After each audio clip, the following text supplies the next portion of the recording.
मित्रों, अक्सर आपने किसी को यह कहते जरूर सुना होगा कि स्त्री त्रिया चरित्र में माहिर होती हैं। आखिर में यह त्रिया चरित्र क्या होता है, इसका काला सच आपको अब हम बताने जा रहे हैं।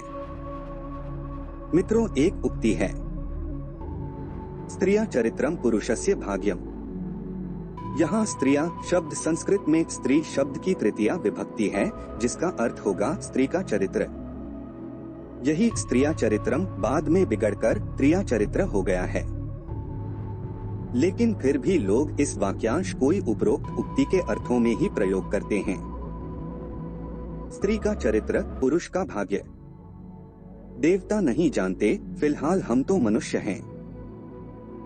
परंतु कड़वा सच तो यह है कि त्रिया चरित्र को नकारात्मक रूप में देखा गया, जो कि एक गाली के समान है। मित्रों, स्त्रियां जहां भी उनकी चल सकी वहां उसने नाराज होकर रूठकर अपनी बात मनवाने का तरीका अपना लिया।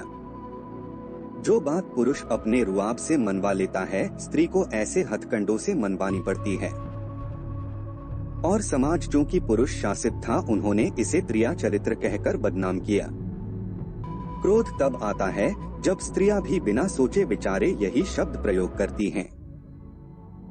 बहू किसी कारण सोई है, पर सासू माँ ऐलान कर देंगी कि त्रिया चरित्र कर रही है, ताकि काम न करना पड़े। स्त्री के अनेकों ऐसी समस्याएं होती हैं जिनको सरेआम घोषित नहीं किया जा सकता, तो उसका साथ देने की बजाय त्रिया चरित्र कहकर शब्द का दुरुपयोग करती हैं। मित्रों, प्राचीन ग्रंथों में भी त्रिया चरित्र का वर्णन मिलता है, जिसका एक अच्छा उदाहरण रामायण में दिया गया है। रामायण में त्रिया चरित्र की बात आते ही सबके मन में एक नाम कौंध जाता है, कैकेयी। अनगिनत बार आपने सुनी होगी राम कथा। इसमें कैकेयी का चरित्र नकारात्मक है। वह राम के वनवास जाने के लिए दोषी मानी गई है। राजा दशरथ ने काकेय राज्य पर हमला कर वहां के राजा को परास्त कर दिया। इस बीच अधेड़ राजा की नजर राजा की युवा बहन कैकेयी पर पड़ी और उसने राजा के आगे शर्त रखी कि यदि वह अपनी बहन का विवाह उससे कर दें तो उसका राज्य लौटा दिया जाएगा। आपको यह भी बताते चलें कि दशरथ के 2 विवाह पहले हो चुके थे और वह अधेड़ थे। इसका प्रमाण यह है कि रानी कौशल्या से जन्मी बेटी शांता का तब तक विवाह भी हो चुका था जब वह किशोरी कैकेयी को ब्याह कर घर लाए। मतलब यह कि शायद कैकेयी उनकी अपनी बेटी से भी कम उम्र थी।